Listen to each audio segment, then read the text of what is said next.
నమస్కారం, మీరు చూస్తుంది ఐడ్రీమ్. నేను మీ కీర్తి. ద్వాదశ రాశుల వారికి జూలై మాసంలో ఎలా ఉందో మనకి తెలియజేయడానికి మనతో పాటు జయప్రదమ్మ గారు ఉన్నారు. నమస్తే అమ్మా. నమస్తే అమ్మా. శ్రీమాత్రే నమః. అమ్మ, కర్కాటక రాశి వారికి జూలై మాసంలో ఎలా ఉందో తెలుసుకుందామా? తప్పకుండా. అత్యంత అనుకూలంగా ఉండే రాశి ఏదంటే కర్కాటక రాశి. ఎందుకంటే వీళ్ళకి చాలా అదృష్ట యోగాలు ఏంటంటే కర్కాటక రాశిలోనే గురువు ఉండడం. సో ఎక్కడైనా సరే మనకి గురువు ఉన్నాడు అంటే అక్కడ అన్ని పనులు విజయవంతంగా అవుతాయి. ఇప్పుడు పెద్ద చీకటిగా ఉండే పెద్ద గుహలో ఒక చిన్న దీపం వెలిగించామంటే ఆ వెలుగు ఎంతవరకు వస్తుంది? మొత్తం గుహ అంతా నిండిపోతుంది ఆ వెలుగుతో. అలాగా మన జీవితంలో ఎటువంటి అంధకారం ఉన్నప్పటికీ కూడా అంధకారం నుంచి బయటపడడానికి ఈ కర్కాటక రాశిలో గురువు ఉండడం వల్ల చాలా చాలా ఉపయోగాలు వీళ్ళకి అన్ని కోణాల్లో అభివృద్ధి ఉంటుంది. అంటే ఎటువంటి అభివృద్ధి ఉంటుంది అంటే ఇంకా చెప్పక్కర్లేదు, చాలా ఉంటాయి విషయాలు. ఇప్పుడు చాలా చాలా చిన్న చిన్న వాళ్ళకి ఇప్పుడు చాలా మంది ఇంట్లో ఉండి చిన్న చిన్న వ్యాపారాలు చేద్దాం అనుకునే వాళ్ళకు కూడా అవకాశాలు దొరుకుతాయి కర్కాటక రాశి. అంటే ఉద్యోగస్తులకి, వ్యాపారస్తులకి, తర్వాత ప్రొఫెషనల్ రంగాల్లో ఉన్న వాళ్ళకి, తర్వాత విద్యా దశలో ఉన్న విద్యారంగంలో ఉన్న వాళ్ళకు కూడా అందరికీ బాగుంటుంది గురువు. కానీ వీళ్ళందరికంటే కూడా ఎక్కువగా బాగుండేది ఇంట్లో చిన్న చిన్న వ్యాపారాలు చేద్దాం అనుకునే వాళ్ళందరికీ కూడా చిరు వ్యాపారాలు వాళ్ళకి అందరికీ వెలుగు అనేది కనిపిస్తుంది. ఎందుకంటే కర్కాటక రాశిలో గురువు ఒకటి, లాభస్థానంలో కుజుడు. సో కుజుడు ఎక్కడున్నా అగ్రెసివ్గా ఉంటుంది కనుక లాభస్థానంలో పాపగ్రహం ఉన్నప్పుడు మనకి ఏదైనా సరే లాభాలు ఇవ్వడానికి ప్రయత్నం చేస్తాడు. సో ఏ ఒక్క లాభమైనా రావాలి మనకి. సో ఎక్కువ మనకి కుజుడిని ఎప్పుడు ఏం చేసుకుంటే ధనకారకుడు అయినా మామూలుగా మంగళుడిని కుజుడిని ఎప్పుడు కూడా ఏమంటామంటే వివాహానికే చూస్తాము. మనం ఇల్లు కట్టుకోవాలన్నా ఆయనే చూస్తాము. తర్వాత ఒక స్థలం మన పేరు నిలబడుతుందని అనుకుని కుజుడిని చూస్తాము అండి. తర్వాత ఒక వ్యాపారంలో అభివృద్ధి అనేది ఉంటుందా ఉండదా అనేది అనుకుని కుజుడిని చూస్తారు. సో ఇలాంటి కుజుడు మనకి లాభస్థానంలో వచ్చినప్పుడు ఏమేమి జరుగుతాయి? మనకి ఎటువంటి వ్యాపారాల్లో అయినా అనుభవం లేకపోయినా సరే వాళ్ళకి అదృష్టాన్ని ఇస్తాడైనా. దీంతో అనుభవంతో సంబంధం లేకుండా ఎంతో కొంత వాళ్ళకు ఒక ఫ్లవర్లా మెరుస్తారు అన్నమాట. ఆ మెరుపు వాళ్ళ జీవితంలో వచ్చి మేము కూడా చేయగలము, మాకు కూడా తెలుసు, మేము కూడా నేర్చుకోగలం అనే గుర్తింపు అనేది వస్తుంది. అయితే ఇక్కడ ఏంటంటే రెండోది కూడా ఉంది. అలాంటి గుర్తింపు ఇస్తాడు, అలాంటి అహంకారాన్ని కూడా ఇస్తాడు. ఇప్పుడు చాలామంది కొంతమంది పొగుడతారు, అంటే వీళ్ళు బాగా చేశారని, బ్రహ్మాండంగా చేశారని. అప్పుడు కాస్త అహంకారాన్ని కూడా ఇస్తాడు.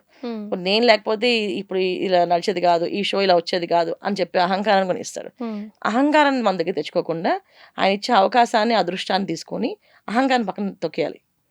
సో ఏ విషయంలో కూడా నేనే చేశాను అనుకోకుండా ఇది భగవంతుడు నాకు ఇచ్చిన వరము, సంకల్పము, అందుకే నేను చేశాను అని అనుకుంటే 100% గురువు ఒక లాభం వీళ్ళకి అదృష్టాన్ని తీసుకొస్తుంది కర్కాటక రాశి వాళ్ళకి. ఎస్. సో ఓవరాల్గా బాగుంది, అందరికీ కూడా పేరు పెట్టడానికే లేదు. సో ఏం రెమెడీస్ పాటించాలమ్మా మీరు? ఖచ్చితంగా ఇంట్లో తల్లిదండ్రులని బాగా గౌరవించాలి. ఇప్పుడు ఎంత గురువు బాగున్నప్పటికీ కూడా ఎవరైనా సరే తండ్రితో కానీ తల్లితో కానీ విరుద్ధంగా మాట్లాడినా, వాళ్ళని విసుక్కున్నట్టు చేసినా ఈ ఫలితాలు పోతాయి. ఎందుకంటే కుజుడు ఎప్పుడు కూడా ఏంటంటే అన్నదమ్ములకి, అక్కచెల్లెళ్ళు, బంధుత్వానికి కారకుడు. గురువు అన్ని బంధాలకి కారకుడు. అంటే ఏ ఒక్క సంబంధం భూమి మీద, అంటే ఒక చెట్టుని కూడా మర్యాదగా చూడమని అడుగుతాడు. సో అన్ని బంధాలకి ఆయనే కారకుడు. సో అన్నిటికంటే మనకి కనిపించేది ప్రత్యక్షంగా మన కోసం ఆలోచించేది తల్లి. సో తల్లిని, తండ్రిని చాలా గౌరవంగా చూసుకోవాలి. ఎంత వీళ్ళకి అవకాశం కావాలన్నా తల్లిదండ్రులని బాగా వీళ్ళు చూసుకుంటే, తల్లిదండ్రులతో ఆర్గ్యుమెంట్స్ చేయకూడదు, తల్లిని విసుకోకూడదు, తండ్రిని విసుకోకూడదు. ఈయన ఎప్పుడు నసపెడుతుంటాడు అనే పదం వాడకూడదు. ఆయన పెడితే పెట్టారు వాళ్ళు, వాళ్ళ బాధ వాళ్ళది, వాళ్ళ ప్రేమను మనం అర్థం చేసుకోవాలి తప్ప వాళ్ళని బాధగా భావించకూడదు. కర్కాటక రాశి వాళ్ళు గురువు అక్కడ ఉన్నంతకాలం వీళ్ళు ఆ ప్రయత్నం చేస్తే 100% విజయం వీళ్ళదే వరవిస్తుంది. తల్లిని, తండ్రిని చాలా ప్రేమగా, గౌరవంగా చూసుకోవాలి. వాళ్ళని విసుక్కోకూడదు, కసుకోకూడదు. ఇది వీళ్ళు చేసుకునే పరిహారం. ఎస్. కర్కాటక రాశి వారు ఎవరైనా అలా తప్పు చేస్తున్నారా? కింద కమెంట్ చేయండి. చాలా సంతోషం అమ్మా. And for more videos, please subscribe to iDream. Please subscribe to iDream. Please subscribe iDream. And please subscribe to iDream. For more videos, subscribe to iDream. please like, share and subscribe to the channel. Congratulations, iDream. Subscribe to iDream. Subscribe to iDream.